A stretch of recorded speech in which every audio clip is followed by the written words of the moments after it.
Mystery in the Air, starring Peter Lorre, presented by Camel Cigarettes.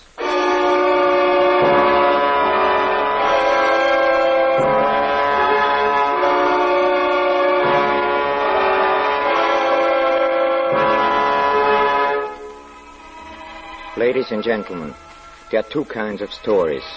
Those you can take to bed with you and they relax you and put your mind at ease.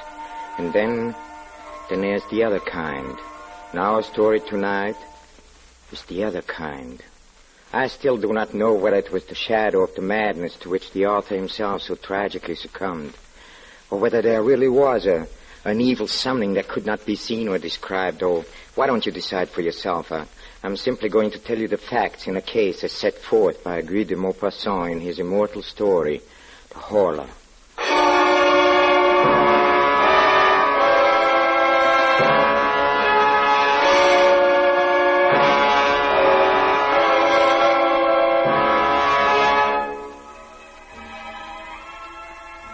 Each week at this hour, Peter Lorre brings us the excitement of the great stories of the strange and unusual, of dark and compelling masterpieces culled from the four corners of world literature.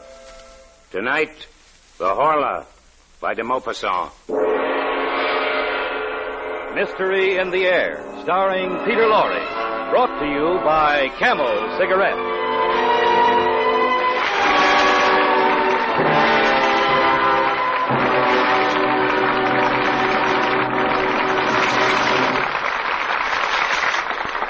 Experience is the best teacher. Try a Camel. Let your own experience tell you why more people are smoking Camels than ever before. Yes, let your T-Zone experience what it means to enjoy Camel's choice, superbly blended tobaccos. You know your T-Zone, that's T for taste and T for throat, is your true proving ground for any cigarette. So try a Camel. Discover whether that rich, full Camel flavor doesn't just hit the spot with your taste. Whether that cool Camel mildness doesn't get along beautifully with your throat. See if you, too, don't say, Camel suit my T-Zone to a T.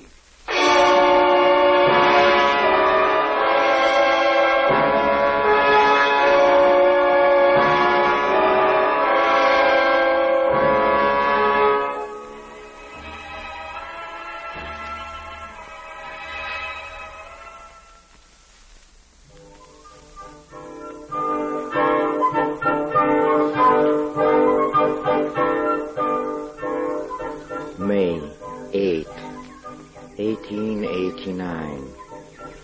Oh, what a lovely day it was. I spent all the morning lying in the grass in front of my house, the house in which I was born and grew up. Oh, it's a wonderful house, and I love it. From my windows I can see our great river, the Seine, which flows along the side of my garden, yes. The great, wide Seine, which goes to Rouen and Le Havre and is covered by boats passing to and fro. Yes, down to the left lies Rouen, and the whole city dominated by the spire of the cathedral and full of bells which sound through the air on fine days, even as far as my home. Oh, what a wonderful morning. I was almost sorry when Marie, she's my housemaid, you know, when she interrupted me. Your luncheon is ready, monsieur? Oh, thank you, Marie, but, you know, it seems a pity to go in a house. Say, do you like it here, Marie? Oh, yes, sir. I like it very much. Yeah. I love to watch the boats go by on the Seine. Well, you do, huh? So do I. See that one? That big schooner, and it's being pulled by... Look, what a little tug. Oh, look, it's no bigger than a fly. Isn't it beautiful? So clean and white and shiny. All white, yes, and she's a three-master, you know. Brazilian, I think, yes. Yes, I can see the flag. It is Brazilian.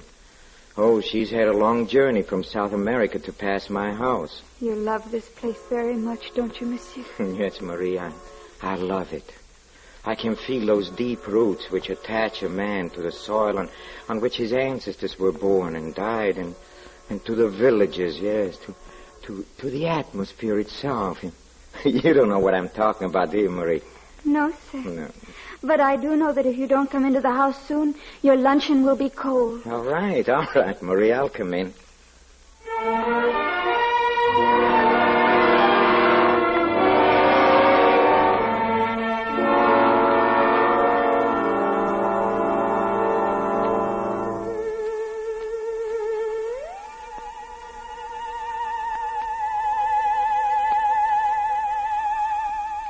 May 12th.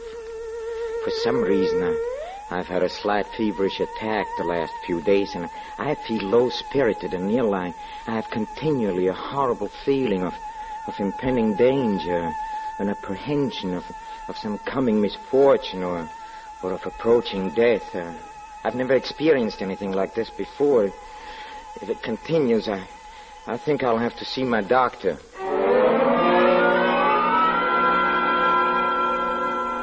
Look, I've told you, your pulse is rapid and your eyes are Yes, slightly yeah. dilated. Otherwise, you're in splendid condition. But, Doctor, then why is it when evening comes on, a feeling of oppression seizes me, just as if night concealed something horrible? Why is that? Probably just a slight attack of indigestion. Yes, indigestion. Yesterday, when I was walking in a forest of Weimar, why did it suddenly seem to me that I was being followed and that someone was walking at my heels quite close to me? He was near enough to touch me, and yet when I turned around, I saw nothing. Nothing behind me but the path between the tall trees.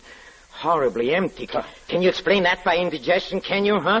Well, here's a bromide. If you'll take it and several cold showers daily, I'm sure your fears will vanish. Yes, I'm And sure. you'll be able to sleep without any further trouble. All right, Doctor. Thank you very much.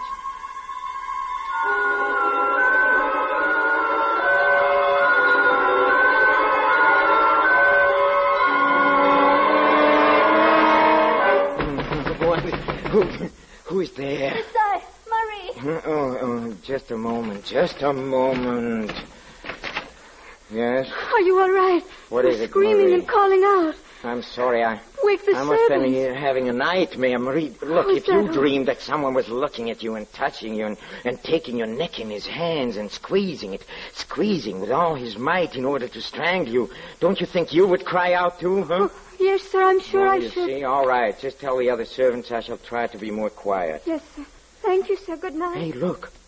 Look, Marie, my water carafe. A water carafe, monsieur? Yes, it was full. I know it was full when I went to bed. Yes, sir, I filled it last night. Yes, and now it's empty. I haven't touched it, and it's empty. Yes, sir. Somebody has drunk the water. Somebody has been in his room. Something drank that water. I don't know who could have, sir, unless perhaps you yourself in your sleep. Yes, I myself in my sleep. Of course, that's it. I must have done it myself, Marie. Marie, tell him to pack my things. I'm going to Paris. I'm leaving the first thing in the morning.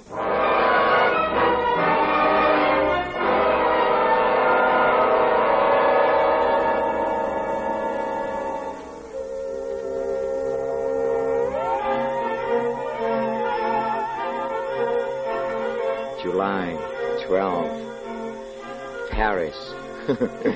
Paris, I must have lost my head during the last few weeks. At home, my mental state bordered a madness, for I had believed, yes, I had believed that an invisible being lived beneath my roof. How stupid, how perfectly ridiculous it all seems now, yes. 24 hours in Paris have completely restored my equilibrium, and tonight I'm going to dine at the house of my cousin, Madame Sablé, and, Dr. Parent is going to be there.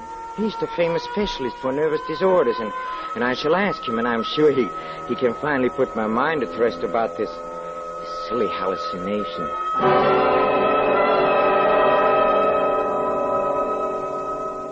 Well, Dr. Parent, I've been wanting to ask you, have you ever known of a case where a person feels that he is, how shall I put it, and not entirely in command of his soul? It is curious that you should ask me that. Why is it curious?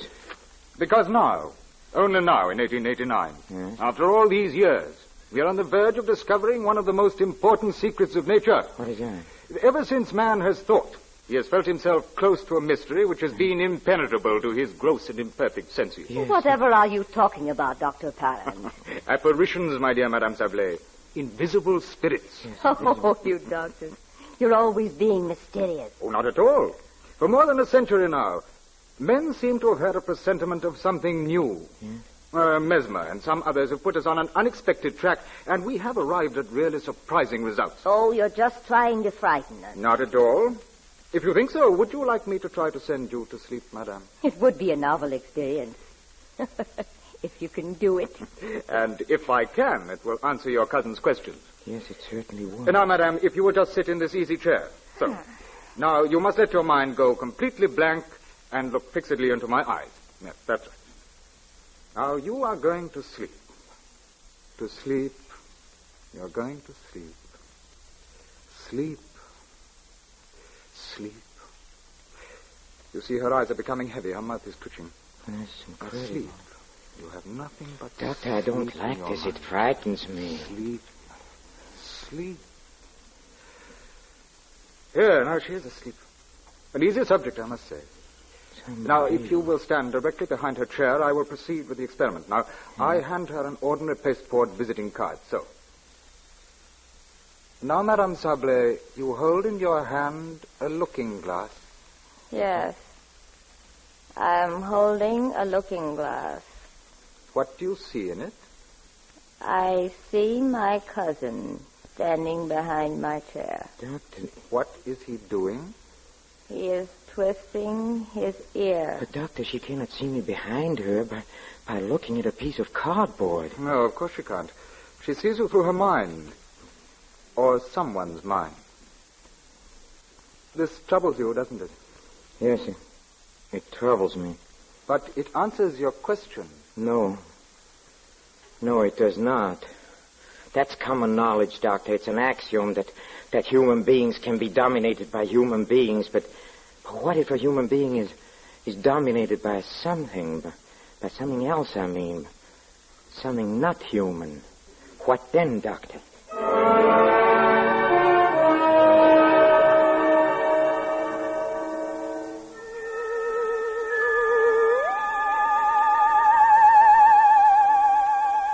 August 6th.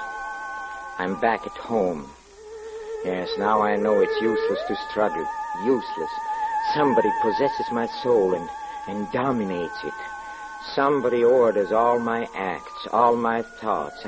I'm nothing except his slave and a terrified spectator of all I do. Yes, but who is he, this invisible being that rules me, this unknowable spirit, this rover of a supernatural race? He must have a name. I know he has. I feel it. I can feel it. And oh, someday it'll come to me. Oh, if I only could leave my house and go away and escape and never return. But it's impossible. This being I cannot call by name, he will not let me. I'm helpless. What can I do? What can I do?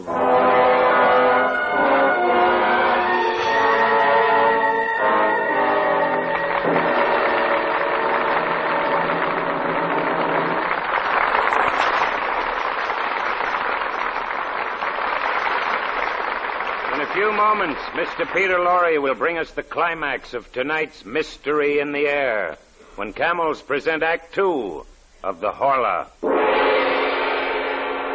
Experience is the best teacher. Even thousands of years ago, that was an old saying. Today, sports champions like polo star Cecil Smith are living examples of its truth. Yes, as you see Cecil Smith streak down the field, see him hit a 60-yard backhand shot for the winning goal of the game, you know it takes experience to play polo like that. As Cecil Smith himself said, experience is the best teacher in polo, and in cigarettes, too. During the wartime cigarette shortage, I smoked any brand I could get. Experience taught me how much I really appreciate Camels. They suit me to a T. During the wartime cigarette shortage, people smoked whatever brands they could get, remember? Yes, smokers compared the different brands, whether they wanted to or not. People became experts in judging the differences in cigarette quality. And on the basis of that experience, more and more people discovered they preferred the rich, full flavor of Camels, the cool mildness of Camels. As a result, more people are smoking Camels than ever before. experience is the best teacher. Try a Camel yourself.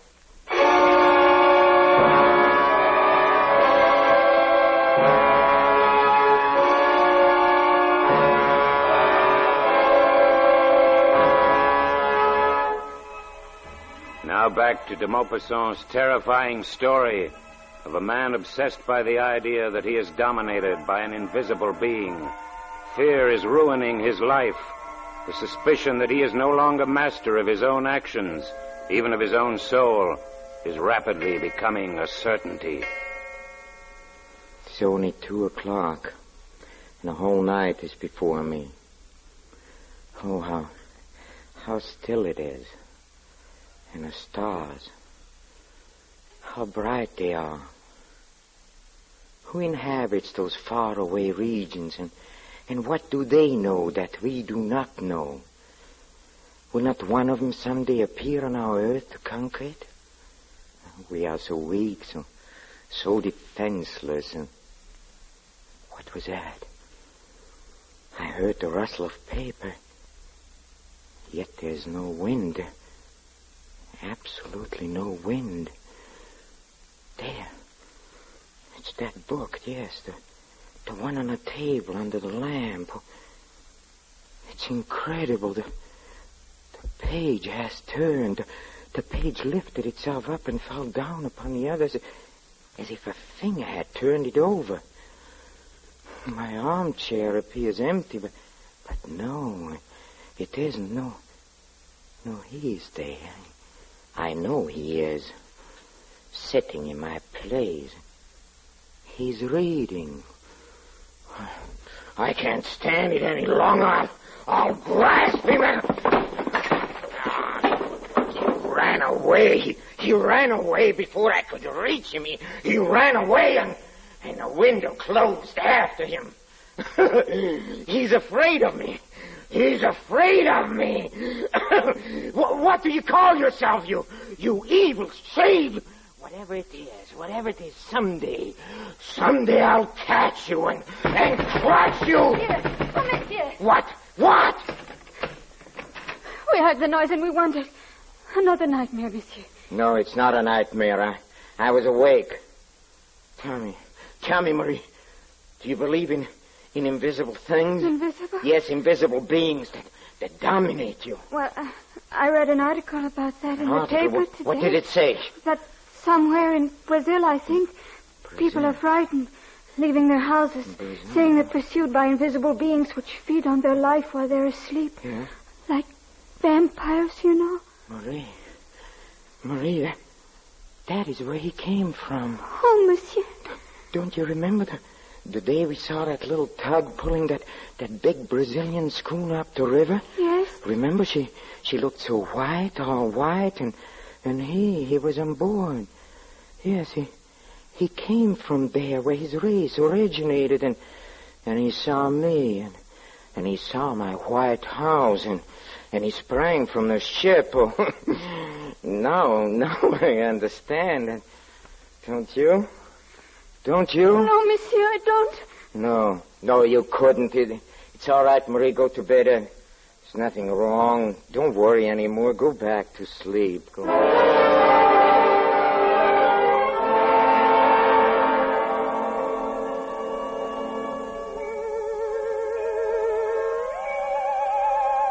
Yes, now I know. How can I help but knowing? It's obvious. Yes, the rule of man is over, and he has come. He has arrived. But what is his name? What do you call yourself? What's that? I know he's shouting it out. Yes, I listened. Huh? Horla. That's it, yes. The Horla. Yes, the Horla. He haunts me. He is within me. He's becoming my soul. I shall kill him.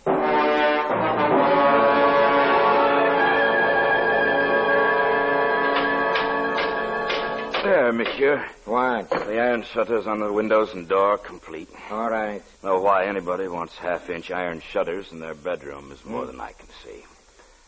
Well, at least it'll keep everything I don't want to keep things out. I want to keep something in. Never mind. If you're finished, you take your tools and go. My housekeeper will pay you. Yes, monsieur. Good day, monsieur. Good day.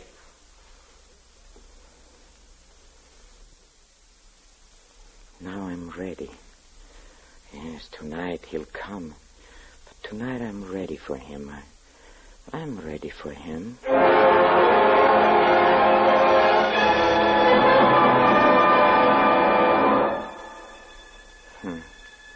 He's here, yes. I feel it. At last he's here, but I don't want to alarm him. I'll casually close the iron shutter so casually, as if I'm preparing for bed. And now I'll start to close the iron doors, as if I'm shutting myself in for the night. But instead of shutting myself in, I'll shut myself out. Yes, it's down. He's inside. He cannot escape. Downstairs, yes, as fast as I can run. Oh, good, the lamp is still burning. Oh, yes, fire, that'll dispose of him. Fire. Oh, see, the house is dry as tinder. It won't take long. See, the flames are reaching the ceiling already. I'd better get out before I burn myself up, too. Here, I can watch from here. How slow the house is burning. Don't you suppose? No, there, yes. A tongue of flame licking out on the top of the window. And another, and another. See it burn. My house, my beautiful house. Oh, but it's more beautiful. It's now in flames because he's inside. And he'll burn too, yes. And I'll be free. Free of the Horla forever. Fire! The house is on fire! Yes. Get some water, somebody! Yes, it's burning. Let it burn. Oh, now the whole place is in flames. Nothing can stop it. That's Marie, the servants in the garret. They'll be killed. Here, stand back, all of you. The roof's going to cave in. Look. Oh, the poor devils. We've got to get some help. Yes. Get them out of there. It's lighting up the whole countryside. A monstrous, beautiful funeral pyre. And he's burning too. My prisoner, that new being, that new master, the Horla. The roof has fallen in. The roof has fallen in.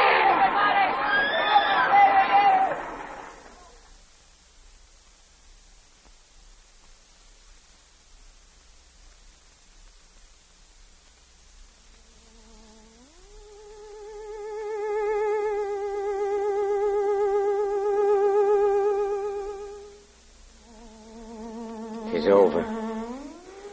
That is the end for him. He's dead. Yes, but is he dead? No. A spirit would never fear premature destruction. Only we fear it. All our human terror springs from that, and well, then after man, what? The Horla, yes. After us, who can die any day by any accident, comes he who can die only at his own proper hour, because he has touched the limits of his existence. No, he is not dead. Well, what can I do? What can I do? Oh, there's one thing I can do. I can destroy myself. Yes, I must destroy myself. I'm going to destroy myself. Destroy. Yes, let me go. Yes, I know I'm Peter Lorre. I know it's a story. I know it's by de Maupassant. Yes, I know it's Thursday night, and we are on the air, but it's the Horla.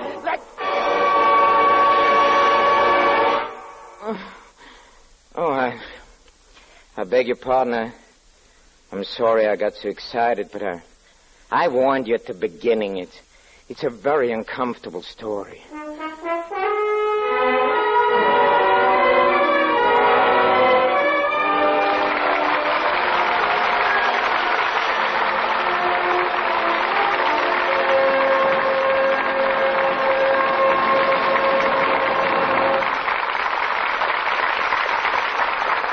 The makers of Camel cigarettes send free Camels to servicemen's hospitals from coast to coast. This week, the Camels go to Veterans Hospital, Northampton, Massachusetts, U.S. AAF Station Hospital, Boca Raton Field, Florida, U.S. Naval Hospital, Bremerton, Washington, U.S. Marine Hospital, Galveston, Texas, and Veterans Hospital, Augusta, Georgia. According to a nationwide survey, more doctors smoke Camels than any other cigarette. 113,597 doctors living in every state in America were questioned by 3 leading independent research organizations. What cigarette do you smoke, doctor? Was asked. The brand named most was Camel.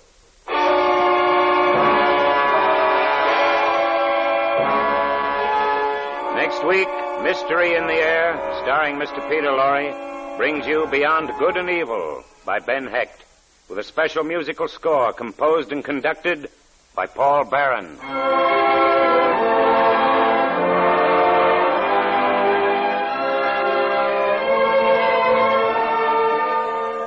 Mr. Pipe Smoker, do you know why more pipes smoke Prince Albert than any other tobacco? Well, just try a pipeful, then you'll know. Just taste the extra rich, full flavor of PA's choice tobacco. See if you don't prefer Prince Albert's cool mildness. Prince Albert is specially treated to ensure against tongue bite. Crimp cut to burn slow, smoke cool. Yes, Prince Albert is specially made for smoking pleasure. See if you don't enjoy your pipe more with Prince Albert. Be sure to listen to Prince Albert's Grand Ole Opry Saturday night for a half hour of folk songs and humor with Red Foley, Minnie Pearl, Rod Brassfield, and the rest of the Opry gang. And as Red's special guests, those musical Denning sisters. Remember, Prince Albert's Grand Ole Opry, Saturday night, over NBC.